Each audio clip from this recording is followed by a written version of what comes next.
Good afternoon, everybody. We're going to be dealing with our next subject on the Pastors Course, and this time it's number 12, and course number 12, and it's to take care to look after the spiritual needs of those people to whom we minister. Now that's the long description.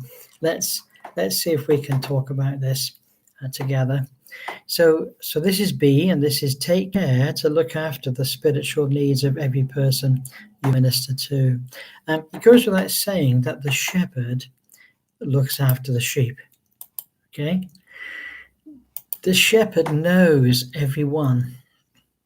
When you speak to shepherds, and I've spoken to shepherds many times, when you speak to shepherds, what you discover is that they know every single sheep. They know their idiosyncrasies. They know their problems. They know the way they think. They know the way they eat. They know the way they get into trouble. They understand everyone. And the overseer, the shepherd of the flock of God, he understands those people that are in his care. He sympathizes with them. He listens to them. He spends some time with them, and he gives what advice or practical help that he can. But his interest is not primarily about the things of this life, but about the things that are eternal. That's his main interest. He's not just a social worker. He's not just somebody to come and give financial support to, far from it. This isn't a person who comes to get some professional financial advice or even some family advice. This is a person who's interested in the spiritual welfare of those people that are under him in the Lord. It therefore becomes essential that the pastor spends time listening. Now we need to take a look at the life of the Lord Jesus. Jesus Christ never commenced his public ministry until the age of 30. Until the age of 30. He spent 30 years listening. He never preached in his childhood or even in his early adult life that we know of. In those silent years, he listened. And he listened, and he came to a very close and a very detailed understanding of what people thought and how they thought and how they learned. And when the time came for him to preach, he was really ready. He was ready. He got it all there. He just was ready to preach it. Of course, he had many advantages. He could listen to the thoughts of people and know the things that by the Spirit he was unable to know by human means. But that aside, the pastor seeks by the Spirit to understand and appreciate where people are. I mean, it may surprise many pastors what people actually think. People have concepts which they've grown up with. They have favorite concepts and many misunderstandings. They have sometimes quite incorrect concepts which might either confuse them or it might specifically lead them astray.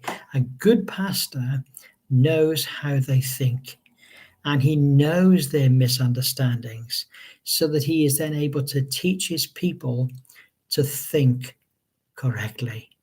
I'll say that again, very important. He understands their misunderstandings, and he's able to teach his people to think correctly. To think correctly. The closer he is to people, the better he is able to minister to their needs, and there are many facets to this ministry. People often have huge issues that they are unable or sometimes unwilling to share. They might be sick, and they might be embarrassed. They might be confused, and they don't want to admit it. They might be suffering bereavement, and they just can't listen to anybody saying anything to them.